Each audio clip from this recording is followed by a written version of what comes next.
Thank you very much, Chief Jaret Tenebe. But there's just some other issues that we would want you to clear. After your last press conference, Philip Shaibu's attack dog came on you and said you had an unfinished business and that you were detained by the EFCC sometime back. I think at this point we would like to really know what exactly happened, and so that you clear the air also. Well, thank you. Thank you so much. Well, I am not a chief. I used to be called the emperor, but now I'm now called the Khalifa. I'm the Khalifa right now. Well, one thing I would like to say and how I would like to respond. Yes, I was given a contract to evacuate stolen crude in the Niger Delta. Yeah, that was when Chief Michael Gadome was the chief of staff to President Goodluck Jonathan. That contract was given to me, he influenced it, and a letter was written by the Ministry of Petroleum to me to commence that transaction. Actually, we started that transaction and we're evacuating and we're paying money to EFCC, and I have a lot of receipts on the monies paid to EFCC by my company based on the evacuations we did. But the people who influenced the job for me, when they wanted to take back the job, because they never knew that it was that lucrative, when they now wanted to take it back from me to give it to their crony, they did a setup, and that setup landed me in EFCC. And I'm surprised that he's saying I have an unfinished business with EFCC. I have no business with EFCC again. I will stay in the detention for some time because I needed to get court bail, not EFCC bail that will be taking me back to EFCC every other week. So I needed to get the court bail to get out of the EFCC facility. Well, while I was there, Philip Shaibu was chained in his hands and his leg like a common criminal. They brought him to the cell. In that cell where I was, the now governor of Bauchi State, Bala Mohammed, who is a member of his party, a governor of his party from Bauchi State, was also in detention when Philip Shaibu was chained in his hands and his leg. And they brought him because he stole and he forged court documents. They brought him to the EFCC detention, and because I was there before him, I gave him succor that day. He was crying like a little fowl that they pour water on. I gave him mine that very day, and I gave him a place to sleep because he was naturally supposed to sleep inside the bathroom. But because of my influence there, I made sure that I gave him a comfortable place to sleep with foam and fan. And after about 2 days when he came, I was released from the EFCC detention. And I left Philip Shaibu in that EFCC detention. And I left him there. So he was there, and I think they charged him to court. And I think because of his immunity, that matter is kept in abeyance to be revisited after he leaves as deputy governor. And there's no way that case is not going to make him to go to jail. So as I speak, I have no case. I was never indicted with the investigation, and the person who investigated me is Abdulrashid Bawa, who is one of the best investigators in Africa, in Nigeria, and is the chairman of EFCC today. I can make bold to say that I have no pending case with EFCC, and I was never indicted, and I was never sent to prison with that matter. So I don't know where they are getting their information from. But for the first time, I needed to clear this air. Thank you very much. That was such an eye-opener. You threw a lot of light on it, and I think we have a clear direction as to that now. What we also like to know, there was also this news, making rounds then, by one Benjamin Atu, who, in the same vein, said something about you being an ex-convict. I think in line with the first question, so you straighten that as well. Benjamin Atu, I think, is the mouthpiece of Senator Francis Alimikena, and the reason why he came in like that is because I'm one of the people who stood on the way of Francis Alimikena to not to get a top 10, and that's the ticket Comrade Adam Soshomole has today, and that is going to take Comrade Adam Soshomole to the Senate. So Ali Mikena is very bitter, he's very angry. So a bitter man, an angry man, you can never tell, he can say a lot of things, whether they are true or false. He can use his mouth to say anything. Because in the first thing, God gave mouth to everybody and said, go into the world, use this your mouth. He can put you in trouble, it can also save you. But in this, I'm sure that mouth is going to put him in more problems.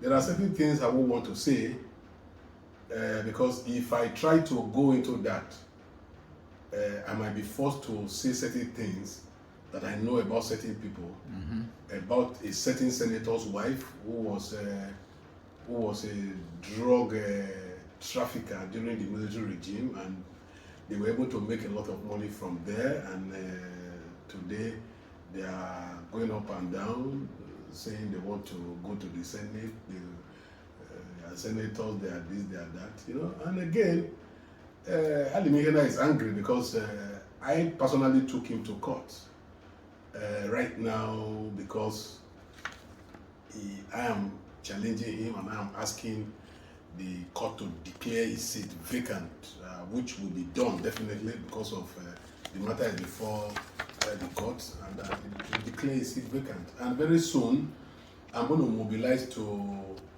have an audience with the Senate President to assure that Ali Mikena is removed as chairman of a custom committee where he's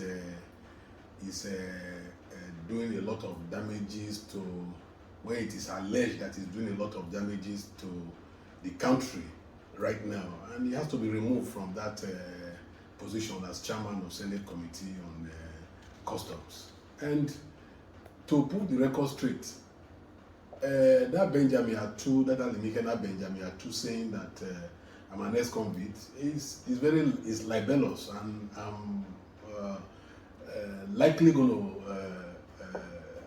I've already briefed my lawyer. I've never been in prison, and I don't have any matter in court that can take me to prison. So I don't know where he's getting that information from. Whoever is advising him, whoever is using him, should be careful and should be guided, because there are people you don't just dare. And I think I'm one of those few people that you don't dare, because if you don't take time, I will open my mouth. And they must also know that I was one time special advisor to the Professor Jibril Aminu, who was a Nigerian ambassador to America. So in that light, I was able to stumble on a lot of documents that if I open my mouth on fraudulent people who find their way into the Senate, it will be very devastating. So I think Senator Ali Mikena should allow the sleeping dogs lie, so that we don't wash our dirty linen outside. We are playing politics, and it should be politics of ideas, and it should not be politics of insults or lies and the rest of it, because when you do that, you lie at times, people might take on you. Yes, thank you very much. In your press conference, you talked of so many things, you touched on so many issues, but you never mentioned anything about the Edo Padec. So what exactly would you want to say about that? Well, yes, really, there is a lot of money coming in through the Edo Padec, and I think there is no known structure in place now, and that fund is just coming, and the governor of the state is using that fund. If the governor it's not transparent in the 13% derivation that came to Edo. How will it be transparent with the one that is coming directly to the state on a structure that is not even in place? They purposely ensure that it dismember the structure so that people will not know how much comes in there. It is still the hiding secrecy in government, not being open in government that we are still talking about. So a lot of money is coming through that structure, and that money is being cornered into certain pockets in the state. And at the appropriate time, questions will be asked, just the way I'm asking now. I'm very sure very soon the Edo State indigenes will enter the street to ask questions, and the time has come.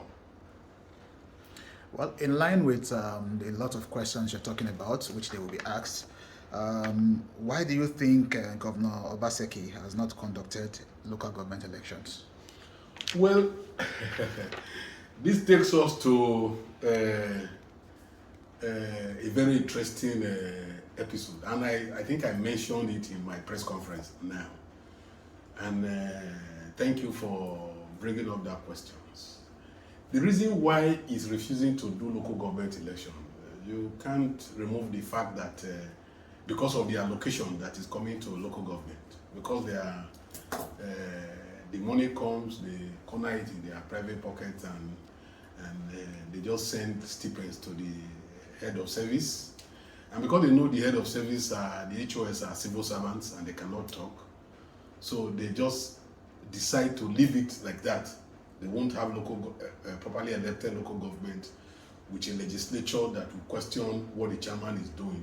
They prefer it to be like that so that they can continue to hold back those allocations and take that money and put in and line in their private pockets. So that's the reason why it's not ready to do the local government election. You can see a series of how they have said they want to do local government election. By the time they do primaries, all parties do primaries, and let's go into the local government election, they will shift.